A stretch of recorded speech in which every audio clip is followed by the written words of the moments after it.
Yang paling berat adalah bisakah kita bertahan ketika kita sudah keluar dari yang biasa kita digaji setiap bulan, kemudian kita keluar mencari penghasilan kita.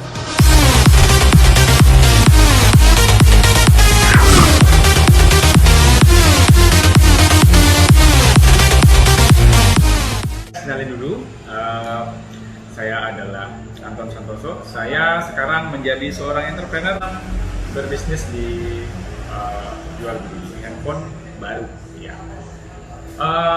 Hari ini di konten YouTube pertama saya bakalan bagi ke teman-teman karena sebelumnya saya adalah seorang karyawan dan waktunya nggak tanggung-tanggung loh guys. Itu ada sekitar 10 tahun lah ya. Itu dari tahun 2011 semenjak saya lulus kuliah sampai dengan 2020. Dan saya adalah ex karyawan bank. 3 bank lo bayangin. Yang pertama adalah Bank Titit, nah kemudian bank swasta juga, dan terakhir adalah Bank BUMN. Pertanyaannya adalah kenapa saya harus keluar dari bank itu? Nah ini dia. Menjadi hal yang menarik adalah ketika teman-teman menjadi karyawan kemudian merasa nyaman dengan itu, satu hal yang harus teman-teman ingat, bahwa setinggi apapun kau jadi karyawan tidak akan bisa diwariskan ke anak-anak. Itu adalah poin penting kenapa saya harus berubah pola pikir saya yang tadinya saya di zona nyaman menjadi seorang karyawan, kemudian beralih ke luar zona nyaman saya menjadi seorang entrepreneur atau pengusaha lah ya bahasa kerennya. Nah sebelumnya selama 10 tahun itu juga bukan waktu yang pendek sih sebenarnya. Saya menjalani sebagai seorang karyawan. Namun memang tidak mudah juga untuk keluar dari zona nyaman. Tantangannya yang paling berat adalah bisakah kita bertahan ketika kita sudah keluar dari yang biasa kita digaji setiap bulan, kemudian kita keluar mencari penghasilan kita. Tantangannya adalah itu. Dan sebagai informasi bahwa saya pun sebenarnya butuh waktu sekitar 3 tahun mempertimbangkan itu. Sampai akhirnya saya merasa yakin dan saya akhirnya keluar dari salah satu perusahaan BUMN. Dan saya juga merupakan pegawai tetap. Dan itu pun dengan catatan saya merelakan bonus saya hilang kurang lebih senilai 100 juta rupiah, bayangin. Padahal kalau saya tahan 1 bulan saya dapat, tapi it's okay. Dan itu bukan masalahnya, karena yang menjadi terpenting sekarang adalah bahwa saya berhasil menjadi seorang entrepreneur dan usaha tersebut sudah jalan. Nah, ini akan saya bagi tips buat teman-teman yang ingin keluar dari zona nyaman, yang dulunya menjadi seorang karyawan sudah bertahun-tahun, kemudian melihat entrepreneur enak ya, enak memang, sangat enak. Bagaimana caranya? Saya akan berbagi tips buat teman-teman yang ingin seperti itu. Yang pertama adalah untuk karena teman-teman merasa takut tiba-tiba meninggalkan pekerjaan yang tadinya enak atau yang tadinya sudah oke, setiap bulan dapat gaji untuk biaya hidup dan lain-lain. Nah, bagaimana caranya agar teman-teman itu tidak langsung waduh mesti gimana nih, ada nggak nih penghasilan saya bulan ini? Nah, caranya adalah bahwa teman-teman harus bisa membagi waktu untuk mulai membuat, ya teman-teman harus bisa bagi waktu untuk membuat atau memulai usaha teman-teman yang ingin teman-teman geluti. Dan pertanyaannya lagi adalah bagaimana kita bisa memilih atau memilih bisnis yang akan kita mulai. Nah, itu gampang. Jadi teman-teman kalau misalnya mau tahu passionnya apa, jadi teman-teman harus lihat dulu. Teman-teman itu posisi senangnya di mana atau kesenangannya melakukan hal apa. Contoh misalnya, saya punya hobi mendaki gunung, kemudian hobi gonta-ganti gadget atau gonta-ganti motor atau hobi traveling, mungkin seperti itu.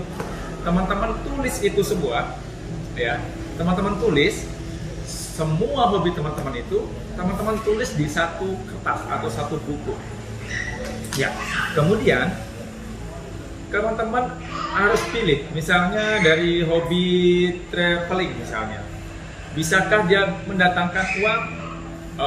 Bisa. Bagaimana caranya? Ya teman-teman mungkin menjadi guide tour. Oke. Kemudian teman-teman sering gonta-ganti handphone, artinya sering mengerti, sudah memahami, mendalami spesifikasi handphone. Tapi bagaimana itu bisa menjadi uang? Misalnya dengan, oh ya udah, saya ikut terjun di jual beli karena saya sudah punya nih produk knowledge-nya, itu bisa jadi uang. Tapi ada hobi-hobi teman-teman yang tidak bisa menjadi uang. Ya contohnya misalnya apa ya? Main game juga bisa jadi uang. Nah, main game bisa jadi uang, tapi ya perlu waktu. Ya mungkin itu hanya untuk streaming dan lain-lain. Nah itu dia, teman-teman list hobi teman-teman itu semua, kemudian coret yang tidak bisa mendatangkan uang dan pilih salah satu yang paling bisa dan paling senang dan paling bisa mendatangkan uang buat teman-teman. Itu langkah pertama. Nah, dan yang kedua adalah teman-teman harus memulai. Jangan takut memulai, karena menjadi seorang pebisnis itu yang paling berat adalah memulai. Karena penuh dengan keraguan. Ya, apakah ini akan berjalan, apakah saya untung, apakah saya rugi. Dan satu hal yang teman-teman harus ingat bahwa menjadi seorang pebisnis itu tentu kita nyari untung. Tetapi satu hal yang perlu Anda ingat, teman-teman jika ingin untung maka harus berani rugi. Nah, cuman masalahnya sekarang adalah teman-teman harus bisa merumuskan apa yang teman-teman mulai sehingga teman-teman bisa memitigasi atau meminimalisir resikonya. Itu yang terpenting. Jadi ketika misalnya kalau saya dulu itu memulai bisnis jual beli handphone second. Karena kenapa? Karena saya hobi di jual beli handphone second tersebut. Nah, karena saya sering gonta-ganti gadget. Nah, kemudian karena saya sering gonta-ganti gadget, jadi uang yang saya keluarkan lumayan banyak. Nah, jadinya saya membeli yang bekas, bukan yang baru. Jadi ketika saya bosan ingin ganti, maka saya jual yang lama. Itu pun saya membeli dengan cara pelan-pelan. Artinya ketika saya lihat di Facebook ya, di marketplace, itu saya lihat, kemudian saya tahu berarti pasaran umumnya di angka berapa. Nah, saya berusaha untuk membeli di bawah pasaran umum. Itu satu contoh yang saya lakukan dulu. Ya. Nah itu dia teman-teman, itu yang sangat sulit itu adalah memulai. Maka ketika teman-teman ingin keluar dari zona nyaman menjadi seorang karyawan, kemudian menjadi seorang entrepreneur, maka jangan pernah takut memulai. Mulai saja dulu, maka baru nanti akan kelihatan hasilnya. Nah gitu teman-teman. Nah kemudian ketika teman-teman sudah mulai, ya tentu akan banyak sekali pantangan-pantangan karena memang kita mungkin belum tahu resiko-resikonya secara keseluruhan seperti apa. Tetapi tenang, tidak perlu terlalu khawatir karena satu yang harus teman-teman ingat adalah berani untung maka harus berani rugi. Dalam artian rugi yang teman-teman harus tahu dan bisa ditoleransi. Kalau ruginya terlalu apes itu namanya spekulasi, ya. Nah, kemudian ketika teman-teman sudah memulai maka harus fokus. Tetapi ingat, saran saya jangan dulu meninggalkan pekerjaan Anda yang sekarang.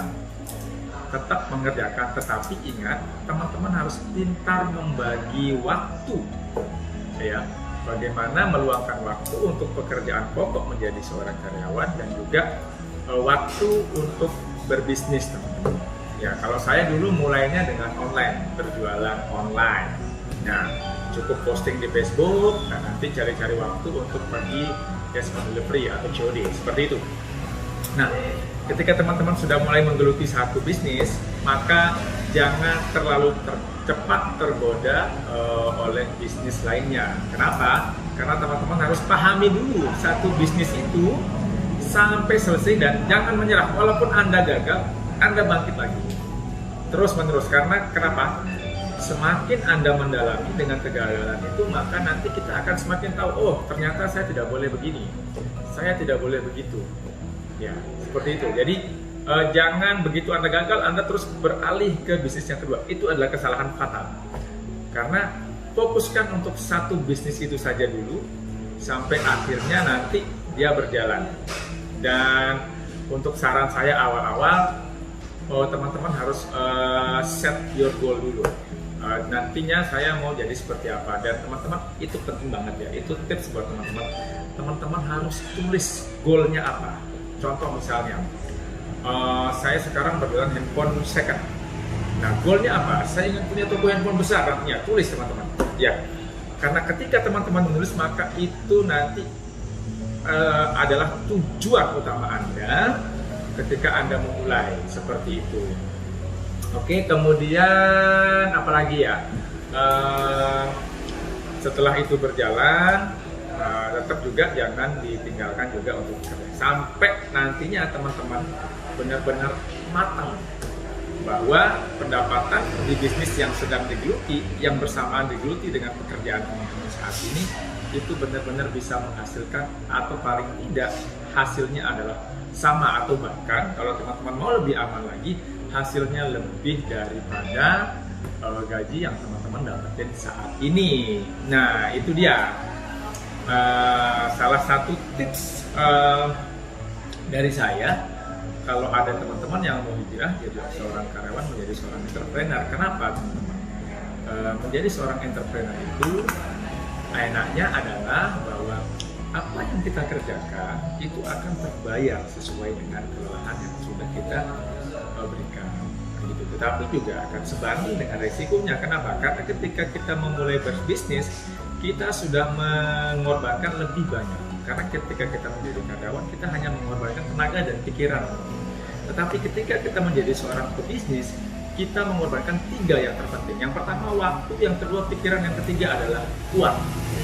Seperti itu. Jadi itu yang harus kita sadari, bahwa jangan mengira bahwa pebisnis itu lebih tenang ya. Ternyata pebisnis itu risikonya lebih besar dari seorang karyawan. Tetapi perlu diingat bahwa hasilnya pun lebih luar biasa dari seorang menjadi karyawan.